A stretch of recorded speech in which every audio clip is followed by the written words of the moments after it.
আজকের ভিডিওতে আমরা 2 রাকাত নফল নামাজ আদায় করার নিয়ম সম্পর্কে জানব এবং এই 2 রাকাত নামাজে কিভাবে সূরা পড়তে হবে, কিভাবে নিয়ত করতে হবে, আমরা প্রত্যেকটা বিষয় A to Z জানবো ইনশাআল্লাহ। কারণ নফল নামাজ অত্যন্ত একটা গুরুত্বপূর্ণ নামাজ। রাসূল সাল্লাল্লাহু আলাইহি ওয়াসাল্লাম বলেছেন, হাসরের ময়দানে আল্লাহ তাআলা বান্দাদের কাছ থেকে আগে সর্বপ্রথম ফরজের হিসাবগুলো নেবেন। যদি কোনো মানুষের এই ফরজগুলোর মধ্যে ঘাটতি যদি পড়ে যায়, আল্লাহ তাআলা ফেরেশতাদেরকে বলবেন, যাও দেখো আমার বান্দার কোনো নফল আমল আছে নাকি, নফল ইবাদত আছে নাকি।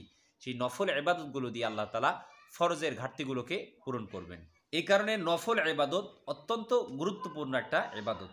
আমাদেরকে পবিত্র মাহে রমজানে কেউ যদি নফল ইবাদত করে, আল্লাহ তাআলা তাকে ফরজ ইবাদত করার সওয়াব দিয়ে দেয়, সুবহানাল্লাহ।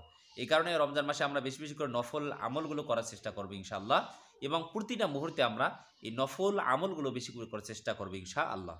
তাহলে চলুন কথা না বাড়িয়ে 2 রাকাত নফল নামাজ আদায় করার নিয়ম সম্পর্কে আমরা জানবো ইনশাআল্লাহ। যেহেতু অক্তিয়া নফল রয়েছে, জোহরের সময় 2 রাকাত অক্তিয়া নফল, মাগরিবের সময় 2 রাকাত অক্তিয়া নফল, এশার সময় 4 রাকাত অক্তিয়া নফল কিন্তু রয়েছে। তো এই নফল নামাজগুলো আদায় করার নিয়মটা কি?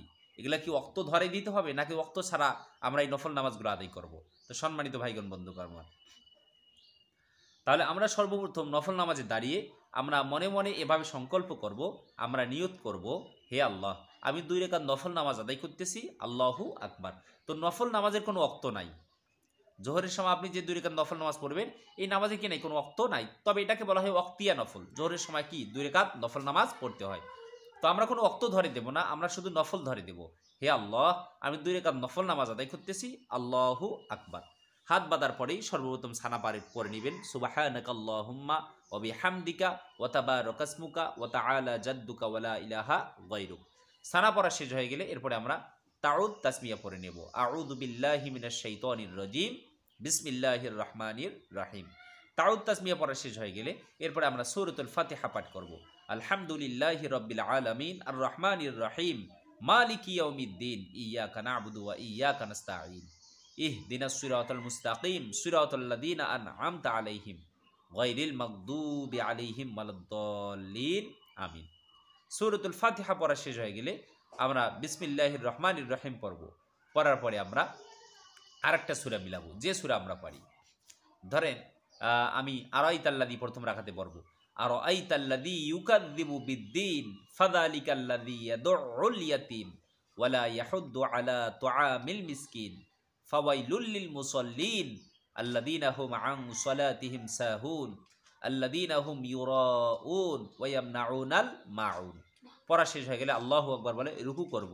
রুকুতে যাওয়ার পর আমি বলবো সুবহানা রাব্বিয়াল আযীম সুবহানা রাব্বিয়াল আযীম সুবহানা রাব্বিয়াল আযীম। পড়া শেষ হয়ে গেলে সামি আল্লাহু লিমান হামিদা বলে দাঁড়িয়ে যাব। এরপরে সোজা হয়ে দাঁড়িয়ে বলবো রব্বানা লাকাল হামদ।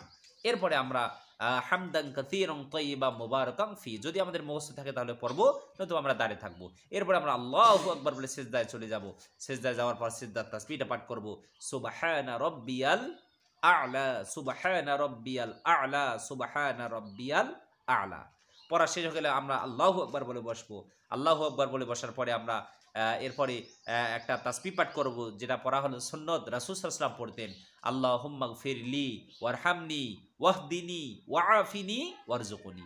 এটা পড়ার পরে আমরা আবার আল্লাহু আকবার বলে আরেক সিজদা করব। সিজদা করা শেষ হয়ে গেলে আমরা আল্লাহু আকবার বলে দ্বিতীয় রাকাত নামাজের জন্য দাঁড়িয়ে যাব। দ্বিতীয় রাকাত নামাজের জন্য দাঁড়িয়ে আবার আমরা পড়ব বিসমিল্লাহির রহমানির রহিম। পড়া শেষ হয়ে গেলে আমরা সূরাতুল ফাতিহাটা পাঠ করব। সূরাতুল ফাতিহা পড়া শেষ হয়ে গেলে আমরা এর সাথে আরেকটা সূরা মিলাবো, বিসমিল্লাহির রহমানির রহিম বলে ইন্না আ'তাইনাকাল কাউসার ফাসাল্লি লিরাব্বিকা ওয়ানহার ইন্না শানিআকা হুয়াল আবতার। এটা পড়া শেষ হয়ে গেলে আমরা রুকু করব, রুকু থেকে দাঁড়াবো, এরপর আমরা সিজদায় যাব, 2টা সিজদা করব। সিজদা করার পর আমরা বৈঠকে বসবো। বৈঠকে বসার পর আমরা বৈঠকে বসে আত্তাহিয়াতু পড়বো, দুরূদ শরীফ পড়বো, দোয়ায়ে মাসুরা পড়ে সালাম ফিরাবো। তো চলুন আমরা একবার করে পরে আমরা নামাজের সালামটা ফিরিয়ে নেই। আত্তাহিয়াতু লিল্লাহি ওয়াসসালাওয়াতু ওয়াত-তাইয়্যিবাত আসসালামু আলাইকা আইয়ুহান নাবিয়্যু ওয়া রাহমাতুল্লাহি ওয়া বারাকাতুহু আসসালামু আলাইনা ওয়া আলা ইবাদিল্লাহিস সালিহিন আশহাদু আল্লা ইলাহা, এই আশহাদু আল্লা আশহাদু এটা বলার সাথে সাথে আঙ্গুলটা উঠাতে হবে, আশহাদু আল্লা ইলাহা ইল্লাল্লাহু ওয়া আশহাদু আন্না মুহাম্মাদান আবদুহু ওয়া রাসূলুহু। এরপরে দুরূদ শরীফ আল্লাহুম্মা সাল্লি আলা মুহাম্মাদি ওয়া আলা আলি মুহাম্মাদ কামা সাল্লাইতা আলা ইব্রাহিম ওয়া আলা আলি ইব্রাহিম ইন্নাকা হামিদুম মাজিদ। আল্লাহুম্মা বারিক আলা মুহাম্মাদ ওয়া আলা আলি মুহাম্মাদ কামা বারাকতা আলা ইব্রাহিম ওয়া আলা আলি ইব্রাহিম ইন্নাকা হামিদুম মাজিদ। দুরূদ শরীফ পড়া শেষ হয়ে গেলে আমরা পড়ব দুআয়ে মাসুরা। আল্লাহুম্মা ইন্নী যালামতু নাফসি যুলমান কাসীরা ওয়া লা ইয়াগফিরুদ যুনুবা ইল্লা আনতা ফাগফিরলি মাগফিরাতাম মিন ইনদিক ওয়ারহামনি ইন্নাকা আনতাল গফুরুর রহিম। এই দুআয়ে মাসুরা পড়া শেষ হয়ে গেল। এরপরে আমরা সালাম ফিরাবো। তো সালাম ফিরানোর আগে রাসূল সাল্লাল্লাহু আলাইহি ওয়াসাল্লাম 4টা দোয়া পড়তেন। কয়টা দোয়া? 4টা। বিশ্ব রাসূল সাল্লাল্লাহু আলাইহি ওয়াসাল্লাম বলেছেন যে তিনি সালাম ফিরানোর 4টা দোয়া পড়তেন। বিশ্ব রাসূল সাল্লাল্লাহু আলাইহি ওয়াসাল্লামের সাহাবীগণ বলতেন রাসূল সাল্লাল্লাহু আলাইহি ওয়াসাল্লাম 4টা দোয়া, 4টা জিনিস আল্লাহর কাছে না চেয়ে তিনি সালাম ফিরাতেন না। সেটি হলো আল্লাহুম্মা ইন্নী আউযু বিকা মিন আযাবি জাহান্নাম ওয়া আউযু বিকা মিন আযাবিল কবর ওয়া আউযু বিকা মিন ফিতনাতিল মাহইয়া ওয়াল মামাত ওয়া আউযু বিকা মিন ফিতনাতিল মাসিহিদ দাজ্জাল। এই 4টা জিনিস, এক নম্বর জাহান্নাম থেকে মুক্তি চাইতেন, কবরের আযাব থেকে মুক্তি চাইতেন, জীবন মৃত্যুর ফিতনা থেকে মৃত্যু চাইতেন এবং দাজ্জালের ফিতনা থেকে বিশ্ব নবী সাল্লাল্লাহু আলাইহি ওয়াসাল্লাম আল্লাহ তাআলার কাছে পানা চাইতেন। এই কারণে আমরা ওই 4টা জিনিস আল্লাহর কাছে, তারপরে আমরা কি ফিরাবো? সালাম ফিরাবো। আসসালামু আলাইকুম ওয়া রাহমাতুল্লাহ, আসসালামু আলাইকুম ওয়া রাহমাতুল্লাহ। এরকম করে আমরা কি করব? 2 রাকাত ওয়াক্তিয়া নফল নামাজ এবং যে কোনো নফল নামাজ আমরা এরকম করে আদায় করব ইনশাআল্লাহ।